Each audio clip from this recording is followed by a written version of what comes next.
Take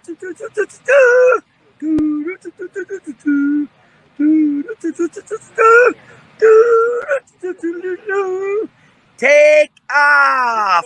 It's time for Doug and Ben's great NASCAR adventure.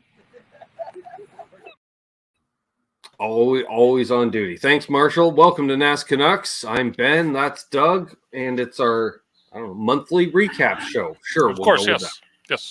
Trying out a new mic and headset tonight. Yep. Just for tonight. I will large size those fries. Sure. Yes. Well, just with the cornhole live feeds, as you know, not much going on for cornhole that you can't really do a podcast every week. But yeah, just know for the live feeds, need a couple of headset mics. So I've got this one, and I got another one that I will not change up mid-show because I don't need to. There we are. Yeah, we got Terry's 3Gs, Charles 75N, Symmetry, and Hip Metalworks in the chat thus far. Awesome.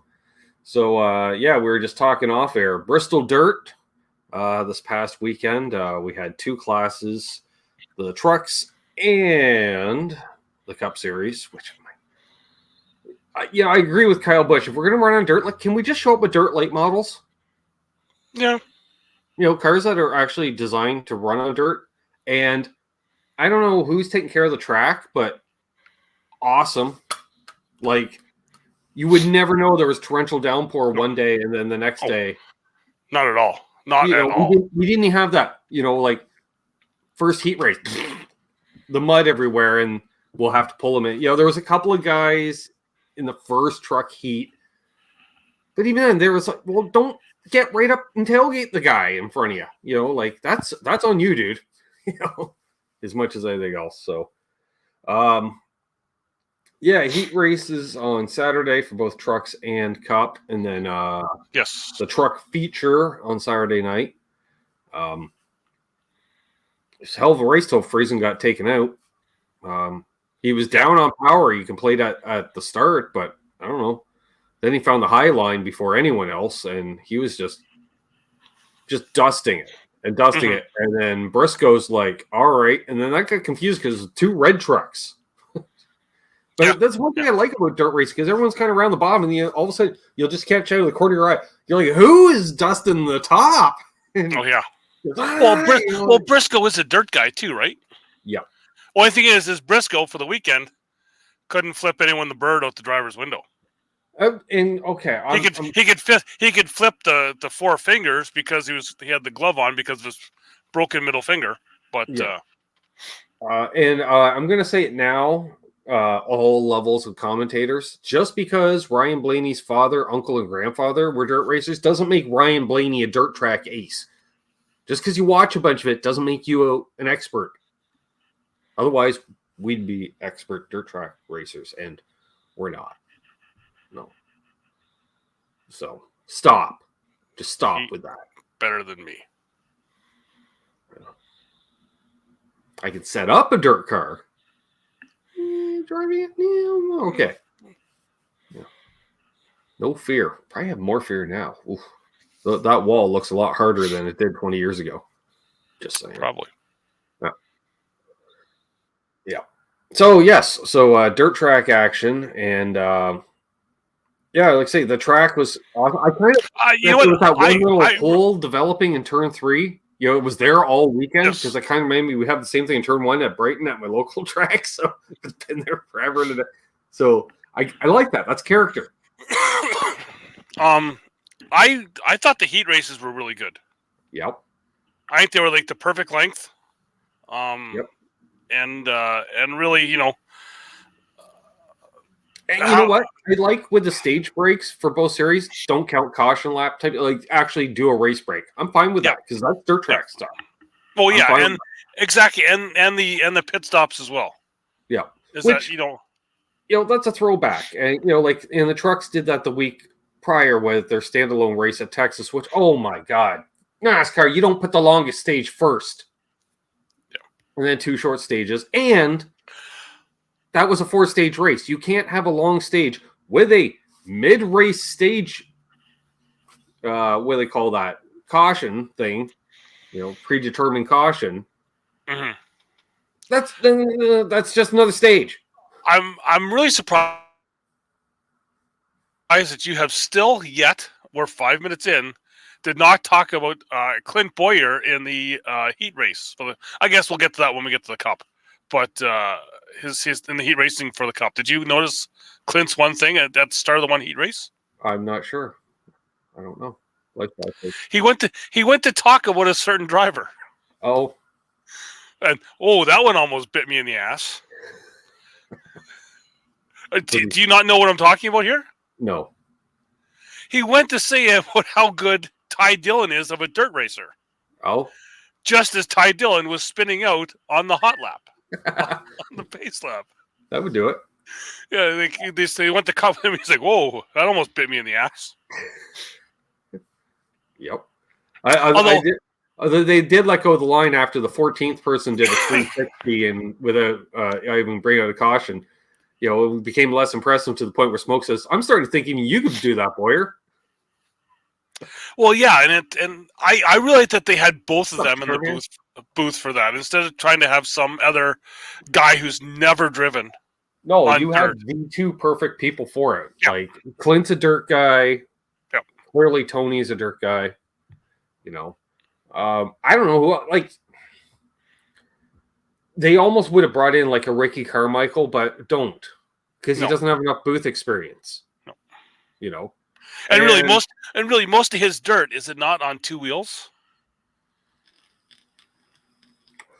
Exactly. Right. I liked, Tony still brought a lot of insight. Like, people are like, oh, Kyle Busch is good. He's like, he races dirt all the time with his kid. Oh, yeah.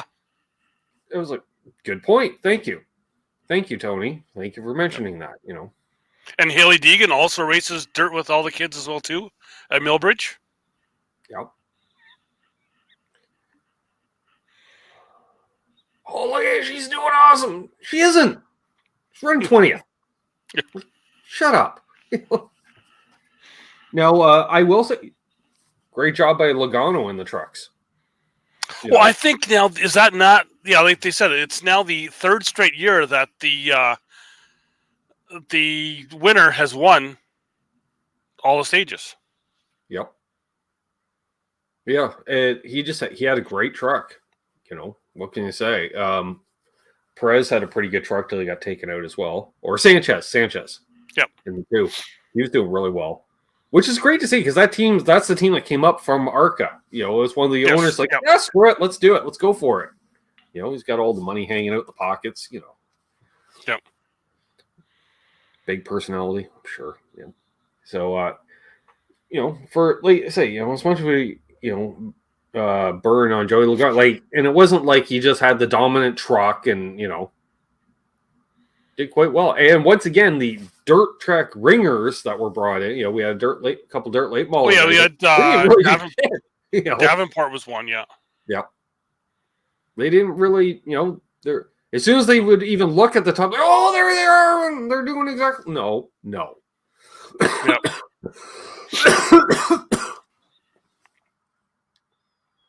New battery, eh, Charles? Yeah, Charles had a rough day yesterday. Computer broke, car broke. Got a new guitar, though. So, there's that. So, yeah, and that brought us, in the Cup races. Again, no full field. No.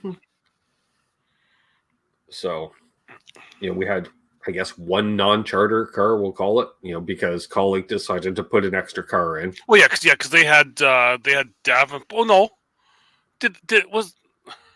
was Allmendinger in the race? I didn't even hear his name all day. Oh, he was so non-competitive. Oh yeah, I know. So non-competitive, Doug. Well, those Indy cars that came from 35th, and I heard that the next time AJ was mentioned was when he was the lucky dog to then be only one lap down. And I went, oh, okay, yeah. But Haley was doing pretty good. Yep.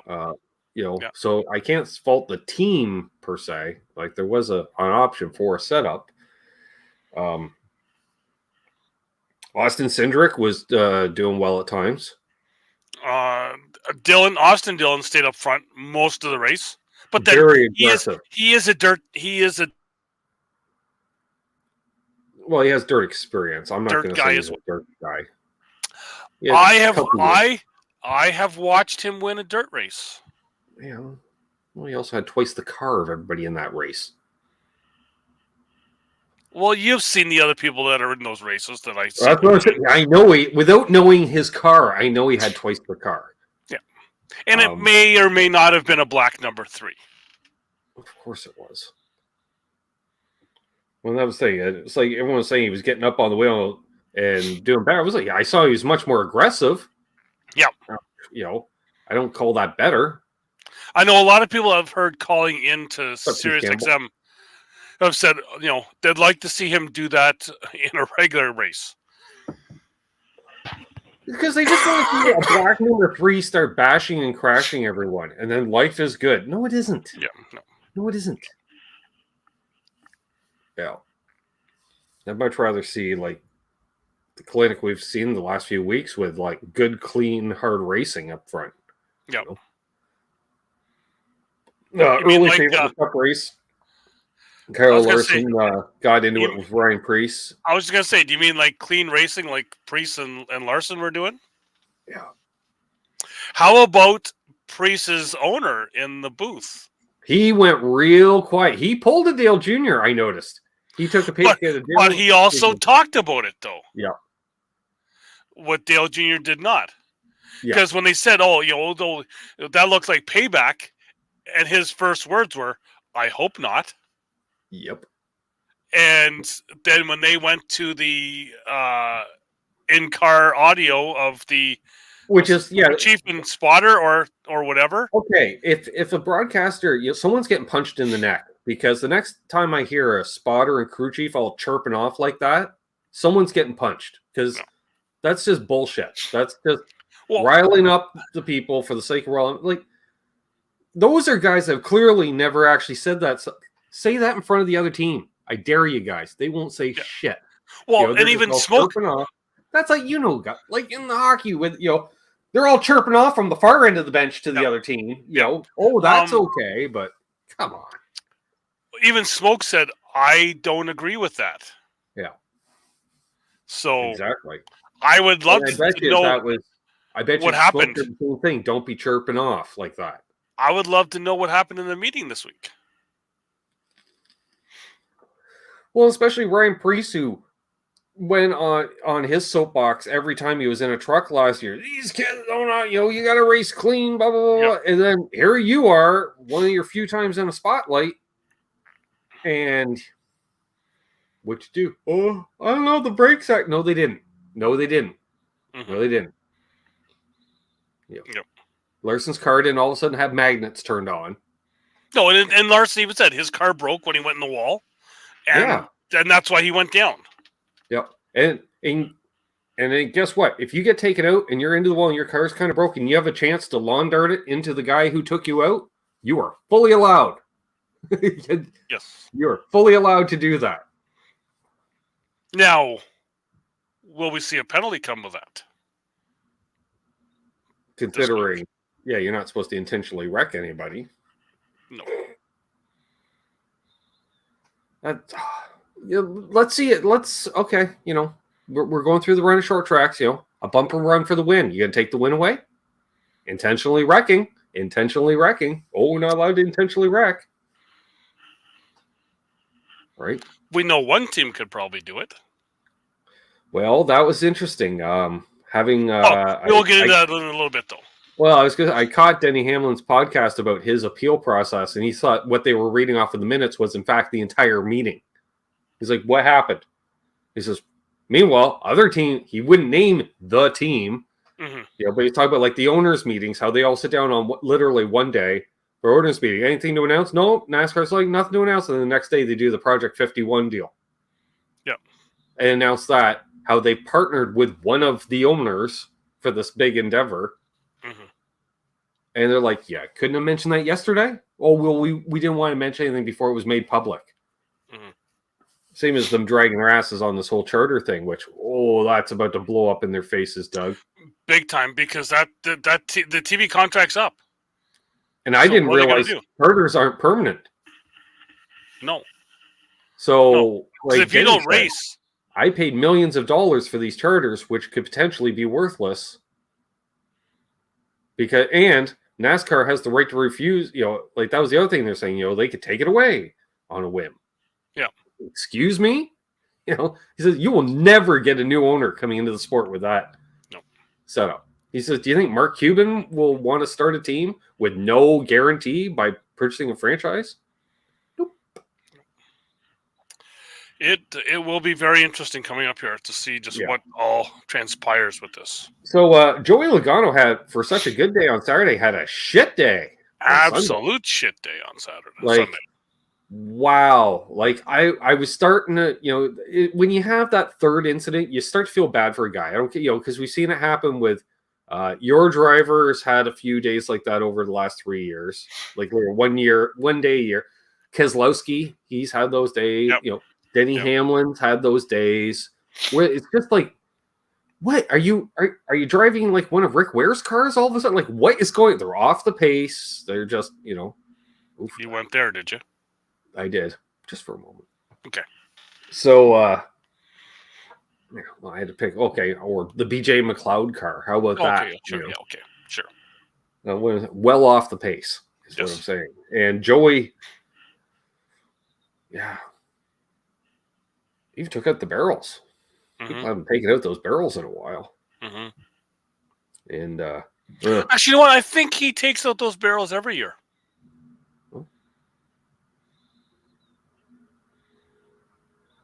Okay, you say so. But and then so coming down to the end of the race, hell of a race. Oh yeah, for sure.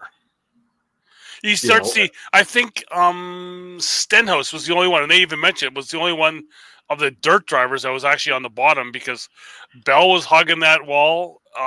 Reddick was hugging that wall. Yep. And Briscoe was on the wall. Was making it work on the bottom too. Yeah. Which again, great to see. Because they were, they didn't officially get 4 wide, but you could tell by camera angles they were 4 wide quite often. Yeah, for sure. Yeah.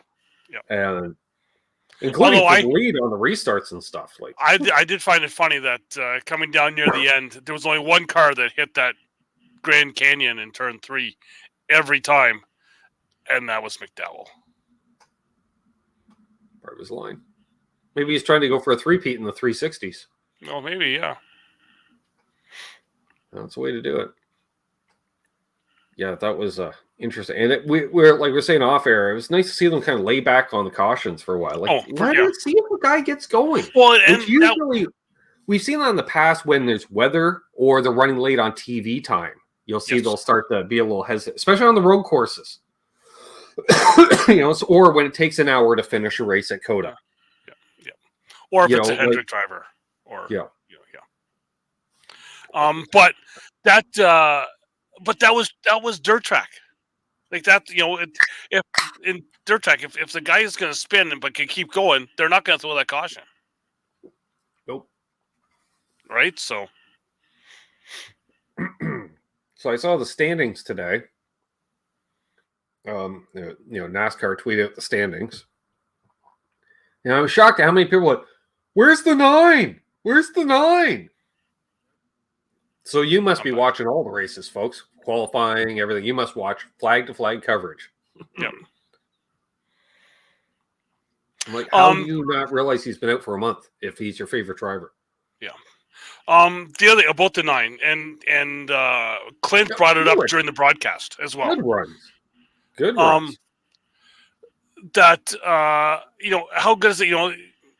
Bad that it's 30 years of Kowicki this weekend. Yep. But then you look at that was Kowicki's sponsor. Like, how many other sponsors have been in the sport for 30 years? Oh, well, probably Menards on Matt Crafton alone. But yeah, it's like it's been 30 years. Yeah. But yeah, a handful. Now, you look at a Napa. What they didn't mention is Hooters used to be a full-time and is now a part-time. And let's be honest, for a number of years, they were a one-off, once a year. Like it was like the Atlanta race or something like that. Similar Interstate Batteries, same thing. They're down to very limited. But Interstate Batteries, been around probably about as long, I want to say. Yeah. You know, because it was early 90s, you know, the Bobby Labonte, Dale Jarrett were running, like basically the start of Gibbs. Other than that, I do want to say, yes, some of the, like the Procter and Gamble type deal, you know, like they might be under different things, but they've been around. Especially this weekend, we have the Irish Spring car, the Gain car, like all the detergents. All of Daryl Waltrip's old sponsors. All of DW sponsors, yeah. But yeah, other than that. And we have our first dirt track driver to win a race. Yep. On dirt. Yep, which was nice to see. Yeah, so more of a dirt background. Also, PJ Yaley was doing quite well. Well, he's a dirt track guy. He's won the Triple Crown. Yeah, but he's not exactly in competitive equipment. No. You know, and that was a long time ago. Yeah. You know. And how about Bell's wife doing the pacing near the end there too? Loved it. But they look like, and she knew what was actually going on. Like, and then Tony said, "Oh yeah," and then Tony said, you know, like her grandfather, her uncle were like big dirt track guys. So it's exactly.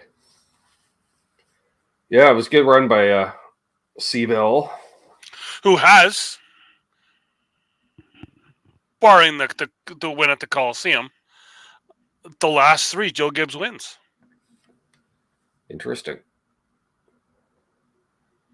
Yeah. Because he's kind of the quiet one on the team in many ways. Yeah. You know, he's just there, puts his head down, and So so the thing was come up now that they've run dirt for 3 years at Bristol. Do they keep doing dirt at Bristol? I'm like, I didn't want to get roasted in the comments, Doug, but the dirt race is better than the damn concrete races. Well, yeah. So that was the other thing. Concrete was what, 1 lane, and then they put the peanut butter around the top lane to try and make it a 2-lane track or whatever they put up there. Coca-Cola, I don't know what they use. Yep. But so that's what people were talking about, is that they should go back to the Bristol race, like Bristol concrete, and go somewhere else like Eldora or somewhere else. And an actual dirt track. But it took Dave Moody probably about 45 minutes to actually get the people to start thinking that what SMI or the other one, the NASCAR ones, I just forget their things now, to give up a multi-million-dollar race to go to Eldora or somewhere that they don't own. Well, not only that, but there's no dirt track that has enough seating for a cup race. Or parking or infrastructure. Yep. Well, and then, the people are like, well, why don't they just put dirt over top of like this track or that track? Like, it doesn't work that way. No. It takes a lot of work to prep a dirt track. They're like, we should do a dirt road course. I believe it's called rally racing. And the thing is that some of these people don't realize is that Bristol dirt isn't just for this weekend. No, that's a month-long deal there. Yes. Like the World of Outlaws are going to go there. There's a bunch of other series that are going to go there. So, yeah. Right? And it's a half mile. You don't want a big dirt track. Big dirt races are kind of boring. Like the DeCoin race for ARCA. It's on a horse track. It's 1 lane. Yeah. It's like watching the Brickyard 400. It's 1 lane. So you're saying they shouldn't put dirt on Talladega? No. No. Nope. So yeah, on that deal. So then that conversation then just leads into another thing I've seen, which I didn't happen to catch the Dirty Mo thing today, but they put out a thing that they were going to talk about this afternoon Mm-hmm. Which of the 4 would you want to see go? LA Coliseum, Yes. Indy Road Course, Coda, Bristol Dirt. Oh, Coliseum, hands down. It's not even an option. Yeah, the Indy Road Course is okay. Yeah, I'll take it over the Oval at Indy. Oh yeah, for sure. It's even though it's got a shit show of a first corner, type thing, Mm-hmm. but similar to Coda in that respect. But I like stock cars on a road course, anyways. So I'm the wrong person to ask on that one. And even taking away that bias, just for quality of racing, Mm-hmm. That's the way I see it. But yeah, There's a lot of races I take away before, the other 3. It all depends what if you like bump and run, it's like I don't know if I've seen a good Martinsville race in a number of years, because one of the great things about Martinsville was brake fade. yeah, But since they figured out the brake package in the last 20 years, Martinsville's kind of a boring race. mm-hmm. Yeah. So do we now go on to the penalty talk? Sure. And what's all transpired since the last time we had a show? Oh no, that's too much. We'll just go for the last recent. Okay. All right. So apparently NASCAR, what's old is new again. They're going to start displaying confiscated illegal parts. Also interesting, like you mentioned earlier, they're now going to give reasons for the penalties and appeals and such. Because for one thing, how has that not happened already? Yeah, like you got to give a reason. Also, I'm going to take the louver situation. They didn't mention who the part supplier was, because apparently there's more than one part supplier for them. Even though we were told, oh no, it's one manufacturer per part. Like this, these guys are doing this, these guys are doing that. Well, according to Denny, it sounds like there's at least 2, because they said, well, which supplier, did them out? I was like, whoa, are people buying cheap knockoffs off the Evil Bay? Like, what's going on here? Well, and I'm still, I know we didn't want to go back to the other ones. I'm still trying to figure out how Hendrick with 4 cars. Yep. The 2 louvers on each car. Yep. Were illegal on each car. Right. Their penalties half of their penalties get rescinded. Right. Colleague has 1 of 2 louvers. Right. Taken away because the 1 is good, 1 isn't. Right. And they don't get anything taken away. Like any of the penalty. Sorry. They had 25 points given back. Ooh. I don't understand. That's the one thing I don't understand. Yeah. Well, how are these parts going out that are so misshaped in the first place? Like, is there no QA? So, and then the other thing is Larry Mack on the radio talking about that. He had an unnamed person from a team say, Larry Mack, come over here for a second. And Larry Mack went to a couple different cars. He touched about 10 different louvers. Everyone was different. Even though they should be a universal part. Yes. In theory. Or maybe they're manufacturer specific. Like there might be a slight difference. This was one team. Yeah.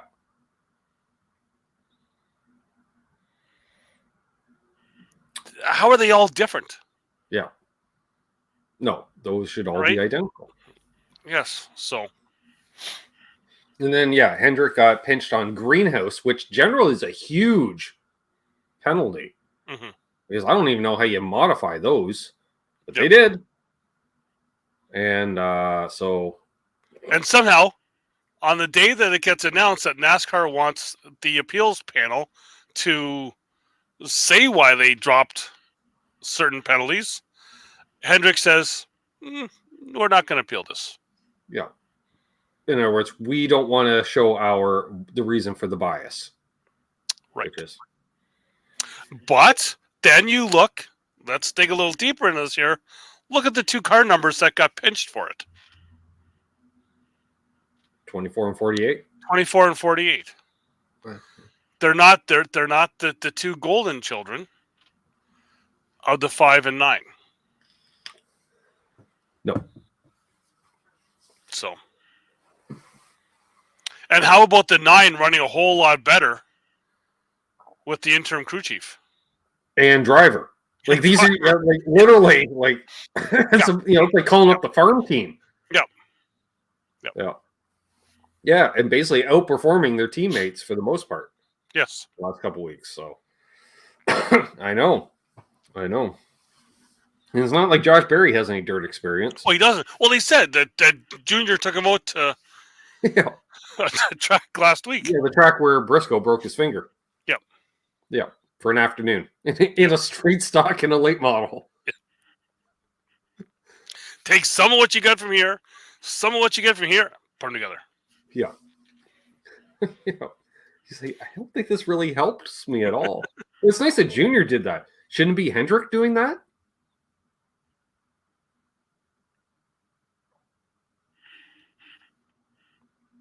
I'm just saying. But on the other hand, maybe due to testing bans, Doug, because you can't basically test anything anywhere. Xfinity Series doesn't run on dirt. So why can't an Xfinity Series test on dirt? Who owns some of the Junior Motorsports cars? Oh, no. He doesn't own any of it. No, they just merely lease engines to JRM. Oh, okay. I thought he was down as owner on one of the cars. I don't think so. I think it's all Dale and or his sister. I almost said Teresa. Not Teresa. No. Teresa, Not at all. No. Nope.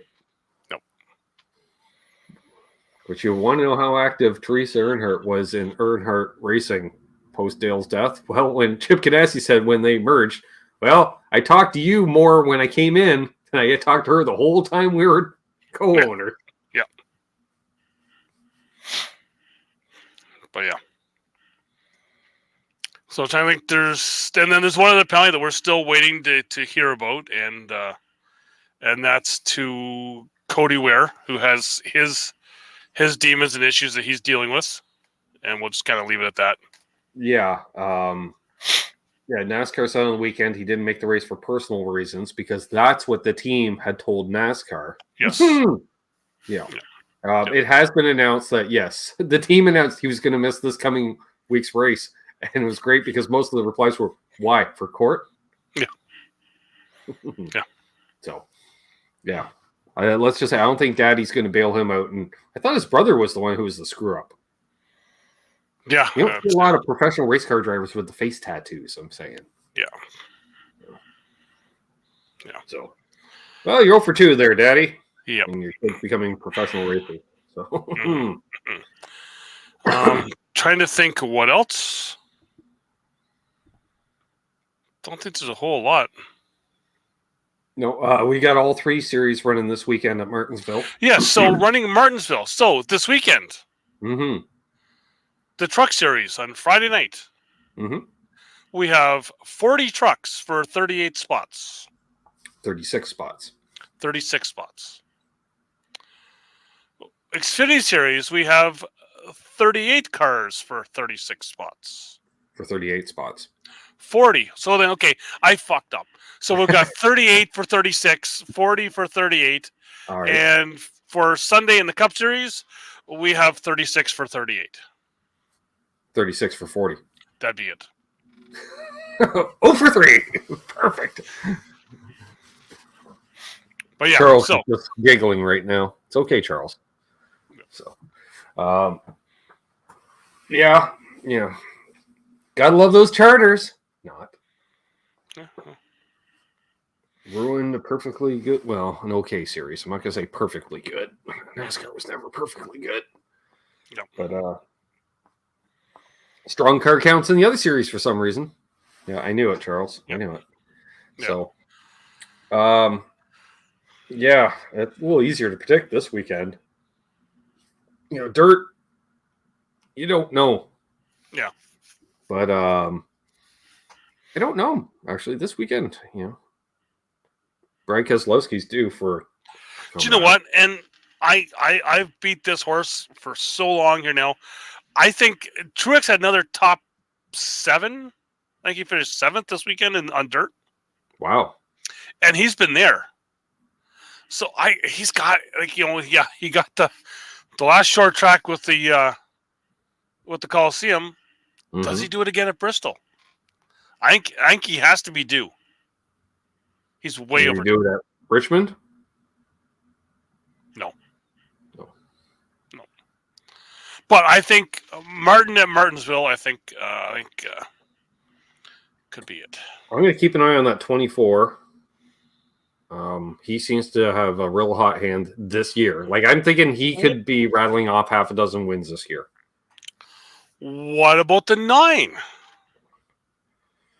No. Nope. 9. Unfortunately, Josh Berry has Ryan Blaney syndrome, which is they get used up far more than they use anybody else up. And he's got to win at Martinsville. Finish Xfinity Series. No. But I don't think so. I think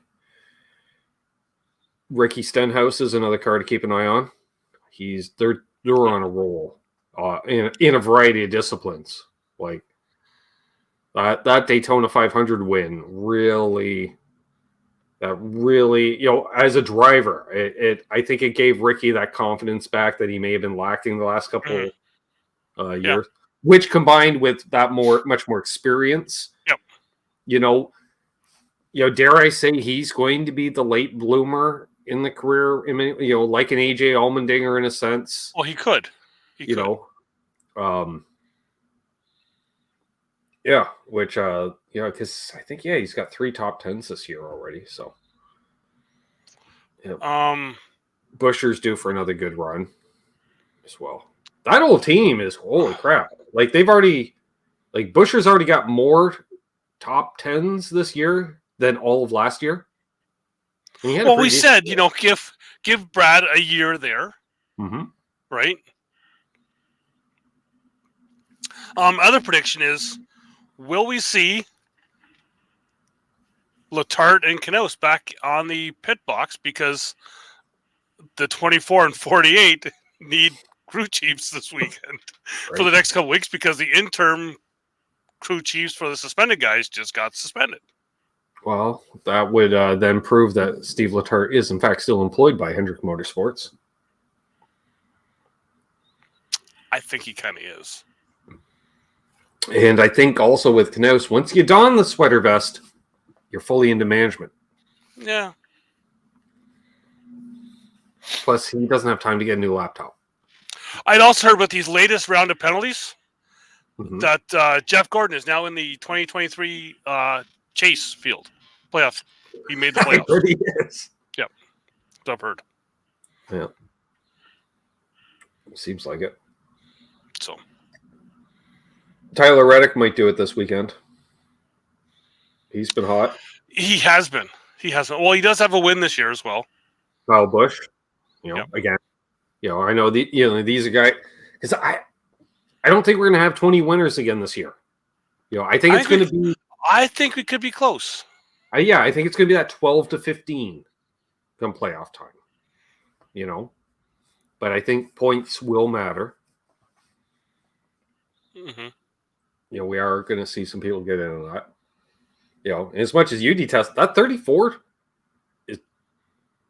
they've improved over last year, and I don't know, that whole organization, or even like the 38's been driving better too. So I don't know what's going on there. They hired a smart person. I don't know. So, although every time I see a 38, I still think it's Zane Smith for some reason. They can't do a 38 and bright green and yellows. I just think it's Zane Smith. Although sometimes it is, because sometimes Todd Gilliam's like, what do you mean I got to drive for Rick Ware Racing this week? So who will be in the Rick Ware car this weekend? That's the question. I'm going to say JJ Yeley will probably be in one. Could it be Crafton again because the trucks are racing there? Could be Matt Crafton. Which, I like to see that. Like he did exactly what a wily veteran does. He came in, he didn't, he just drove his race. Yep.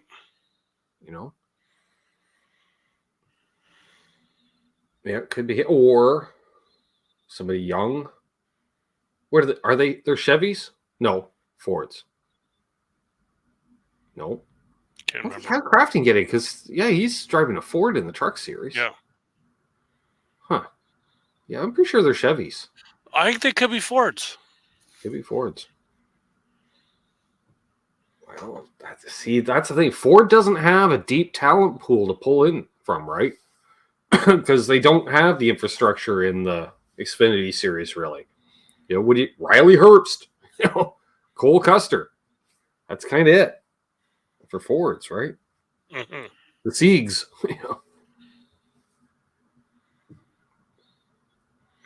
Let's see. Yeah, I'm not sure. I'm looking. I just kind of, the penalties just popped up here. Whatever team Michael Hayden is on. Yeah. For team, he's been suspended for indefinite for his behavior. Yeah, apparently it's not the first time. Oh yeah. Yeah, he's already been suspended once. Apparently, he punched somebody out. Oh yeah. Yeah, that's nice. Anthony Alfredo will be running the Andy's Frozen Custard 78 car at Martinsville for Live Fast. Right. BJ McLeod will drive for Rick Ware Racing. Maybe. Parker Kligerman. Why not? And just another thing as I'm scrolling through here, how about Casey Kane getting named one of the NASCAR's 75 greatest drivers? I like him, but really? He did well in all 4 manufacturers that he was in. So? 75 greatest? Yeah. All I know is, without even knowing who the original 50 were on, but that was 25 years ago, I'm pretty sure I can think of 25 drivers over the last 25 years better than him.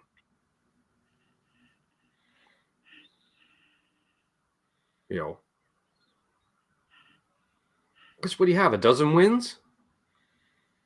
15 wins, maybe? I know. I've seen 3 of them, I think. Right. Not when you have Tony Stewart, Kyle Busch. Stewart's part of it. Did you see on TV? He got Mike Helton give him the thing on TV. Well, yeah, he's one of the. That's what I'm saying. He'd be one of the 25. Both the Busch brothers. I'd put on that, but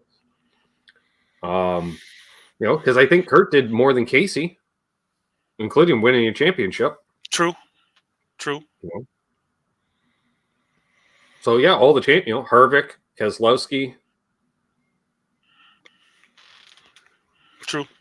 Then you get into the fine hair. It would be is Ryan Newman better than Casey Kane?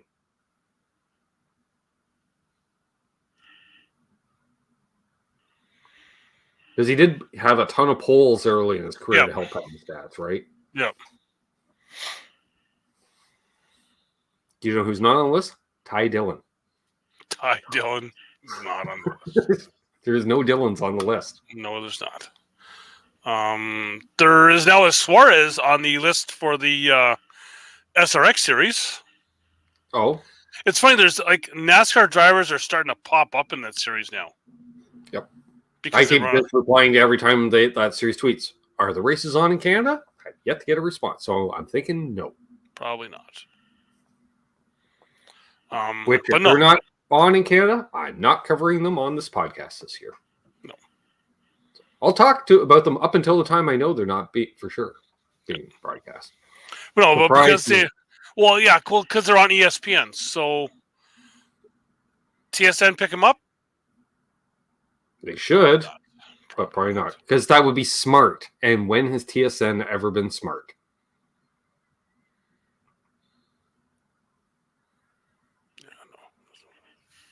Let's put the NASCAR race on TSN 5 because I'm sure the first 4 all should be the same CFL game. Oh, don't even get me started. let's tape delay the Xfinity race because we need all 5 channels with the same CFL game. Right? And then join it in progress, like 30 Yes. laps in. Yes. No.